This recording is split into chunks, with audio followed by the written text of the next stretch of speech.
afternoon. My name is Ricky Skippington, and I was the sub-team lead for RPIW number 16. And we were looking at the add-on process for emergency surgical bookings. So you can see in front of you, we have our standard work combination sheet, and this is the order that we'll speak in today. And this is our team. So we named ourselves the Optimistic Transformers, and it consists of myself, Ricky, and our team lead, Sharon Griffin, Betty Skarpinski, Dr. Joanne Siebertson, Tina Pohl, who was our patient representative, John Pickett, Jamie Callahan, and Sharon Pickett.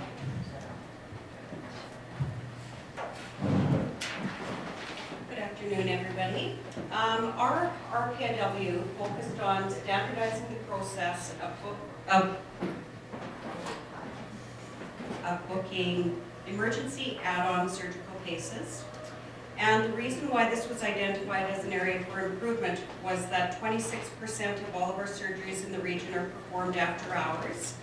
And looking at the data, we have an average of 5.71 add-on cases every day, of which 4 and a bit are done with them outside of regular hours. So this was deemed to be an issue that could affect patients, staff, providers in terms of some safety issues around exhaustion, as well as it's a cost. It's a very costly endeavor for the region to perform surgery after hours. We also know that we have unutilized hours available at times in the daytime. So we looked at the data that we have available to us, and this data goes from the beginning of January, and it shows the utilization in our OR. This is our own statistics from Prince Albert. The gray bar represents available time in the OR during the daytime. The blue bar represents actual time utilized in the daytime. And the red bar indicates hours overtime. So we can see that on the days that there are red bars, there is often unutilized time in the day as well. So when we did our week -3, looking at the data, am I having technical difficulties? Okay. The week that we chose to monitor, we can see that there's still a lot of scheduling changes going on with our slates in a 48-hour period. So what the blue graph represents is what was slated 48 hours prior to the day of surgery. The red bar shows what was actually slated on the day of surgery. And the green bar represents add-on surgeries. And this represents all the add-ons that are done each day, and the blue shows which of them can be fit in through the regular daytime hours, and the red bar shows the add-ons that are being done outside. Is this better? Anyone? Not really? Okay, target progress report. The things we wanted to look at are what can we eliminate in terms of wasteful walking, space that's could be better utilized, and where could we minimize defects. So we looked at, for our defects, we looked at things like communication misses, and we looked at how many times the surgeons communicated with the anesthesiologist on call, and we also looked at the number of times the surgical booking form was incompletely filled out. So those were our defect measurements at the beginning, and as well as the 5S space and inventory issues. Our value stream map, looking at the area of overtime in the OR, you can see we had a lot of areas of improvement, not all of which could be tackled with this RPIW, but we did feel that we made, that we had some good ideas and could make some good progress in certain areas. What we used for our measurement tool is that our value stream map just represents the filling out of the form, the time the form waits, and then all of the processes to enter in the surgical booking. And some of the PQA data that we looked at was the number of overtime cases last fiscal year, as well as the dollars for OR and recovery overtime costs. Our TAC time for purposes of measurement is 92.7 minutes, and I do want to stress that our cycle time, our goal in our cycle was not to reduce the overall lead time, and the TAC time isn't really applicable to our improvement processes, but we're doing this for learning, so we've done it. Now, there's many factors that contribute to overtime in the OR, so we did a fishbone diagram to flesh out what all the contributing factors are. So we looked at what are patient factors, what are nursing factors, what are physician factors, what are equipment factors, etc. So as you can see, there's multiple different issues involved in why cases are done after hours, and clearly we couldn't tackle all of them. We did a waste wheel, and so this was our pre-improvement waste walk of things that we saw we could try and improve on.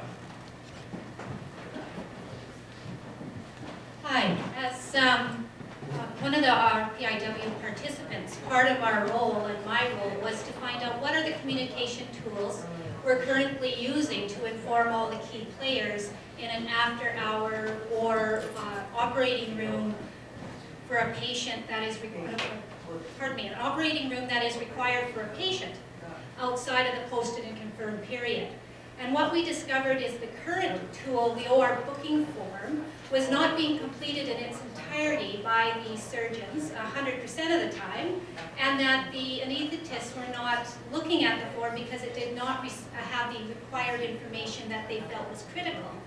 So we discussed with the anesthetist and found out what information they did require, and we took the OR booking form and we tweaked it. So we added in the information that they felt was missing. We removed the information that they weren't finding necessary, and we added some tick boxes to make it easier to fill out. We then walked around and talked to surgeons, anesthetists, nursing staff, client access, and had educated them on the use of the form and put it into practice. So we went around then and removed all the old forms and replaced it with the new forms.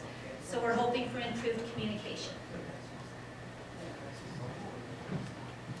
One of the issues that we know that we have is after the OR team has left at the end of the day, we may have add-ons that could potentially wait until the following day, but not necessarily late into the following night. And we have no good way of communicating between surgeons and anesthetists and the OR team which cases are already booked to be added on and what kind of open time is available still the next day. And because we're not using our time 100%, it would be very helpful to be able to access that information after the OR staff has left. We have that conversation when the OR staff is here, but after hours, that's not always accessible to us. So I used the idea summary sheet, and we made this board. There's a copy of it up here as well.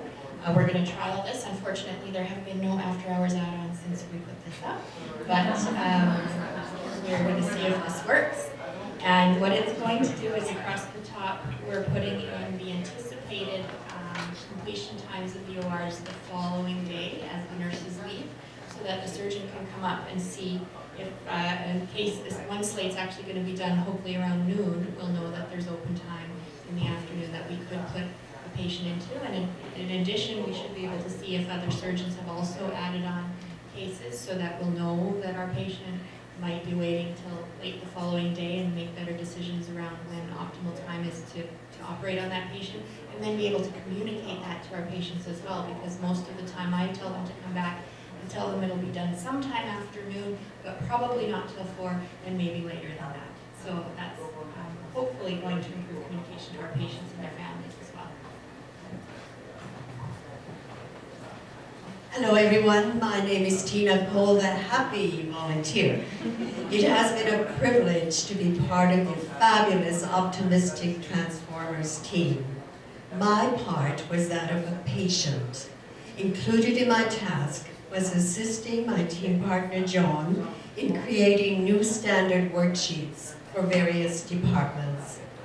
Now I know why a patient arriving in ER at 1 a.m. with a broken wrist has to wait till next morning for x-rays and be seen by an orthopedist.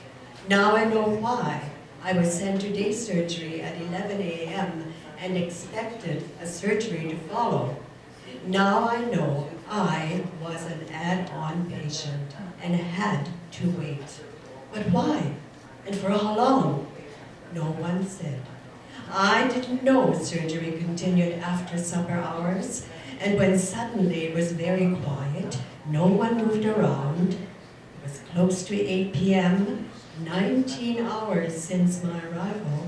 I really thought I was forgotten and I'd be accidentally locked in for the night. It would be great to have communication with an add-on patient about wait time. The exact OR time will likely be unknown, but say something. This workshop has implemented a change for the better. The nursing supervisor has talking to the add-on patients on her standard work list and will be communicating with the patient after contacting the care nurse in day surgery. Also, multiple skill training is also in place. We are optimistic her presence will bring comfort and reassurance to the patient. Thank you, Tina. Again, I'm not part of Tina's happy sub-team. Also want to recognize, though, we had lots of help from Sharon Paul, and also I think also Carmen and Alan Young, who I don't see here, also gave us a lot of help with respect to developing standard work for after-hours emergency OR bookings. So we started with this idea summary that there were multiple departments involved in this booking, and that in fact some of the training hadn't occurred. So a couple of problems that we focused on, and we think that we developed standard work plus a better process. So just by way of background to the process, the OR attendant was walking to both the client access department and to the OR scheduling office, and we thought we could eliminate one of those two visits.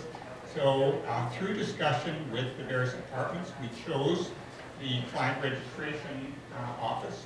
We did also test some use of the fax machine, but found that that wasn't an effective option for alerting people and also giving the amount of information that we really wanted to convey.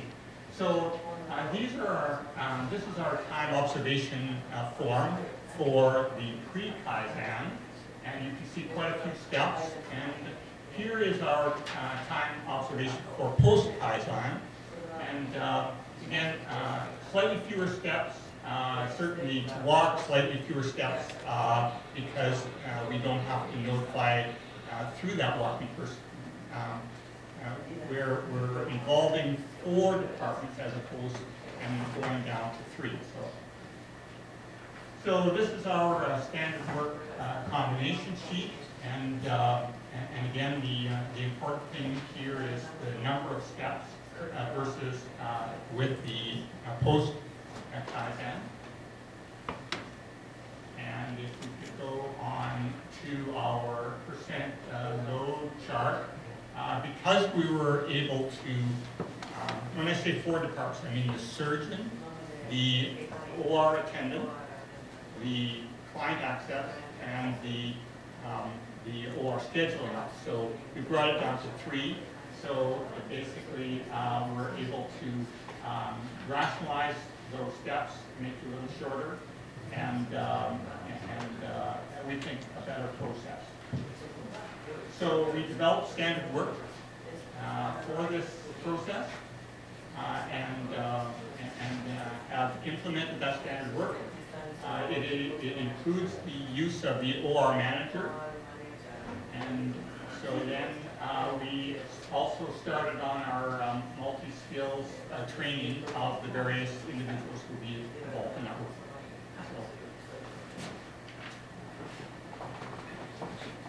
Good afternoon.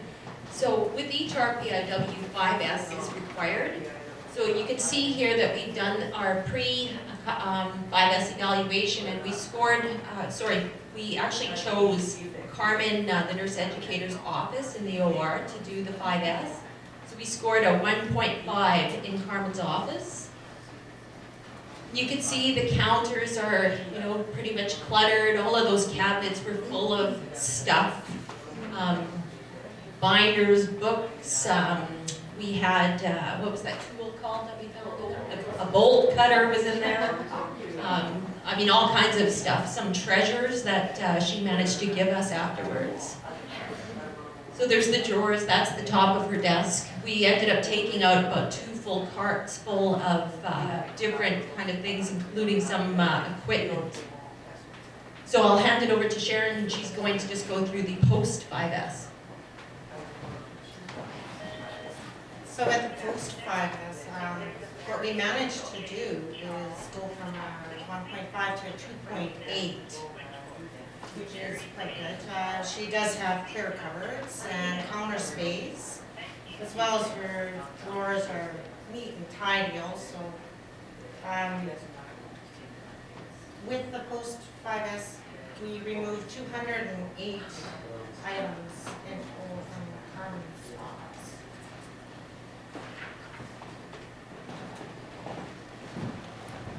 Okay, so our post-Kaizen value stream map, you can see that several of the items that we wanted to address, we were able to address by improving our communication tools, using the new board as a trial, as well as revisions to the surgical booking form.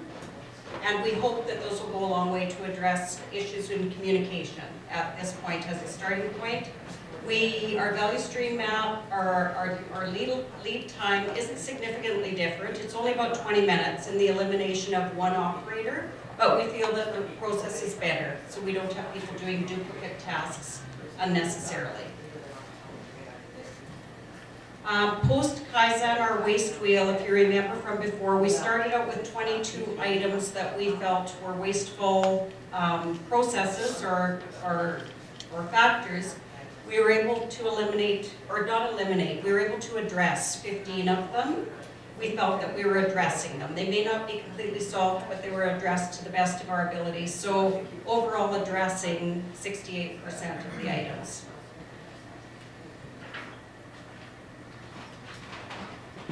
So this is our newspaper, and we did manage to accomplish a number of the things that we set out to do. And there are a few things that are left partially complete. Most of it is multi-skills training, so with surgeons and anesthesiologists and some of the OR staff being away, we just weren't able to catch them this week.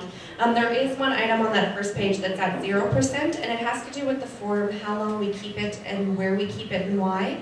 But the OR manager was away, so we've got that to be accomplished over the next month once she returns to set up a standard for that. And again, the second page, most of the zeros, it's multi-skills training with providers that were away. So with our target progress report, we did accomplish some things. We had, with the square footage for the nurse educator's office, we had a percent change where we've got 28% that's opened up, that's empty and able to be used. Same with inventory, there was a 49% reduction with the inventory for items that were in there out of those 208 items. And then some walking distances that were eliminated completely. We eliminated that OR scheduling. And lead time was, like Sharon had said before, it was a 9.8% reduction. So workshop summary. We did create tools to improve communication between all the providers within the OR. Also, we developed some standard work to allow for consistency for providers so that everyone knows what needs to be done and hopefully will reduce defects.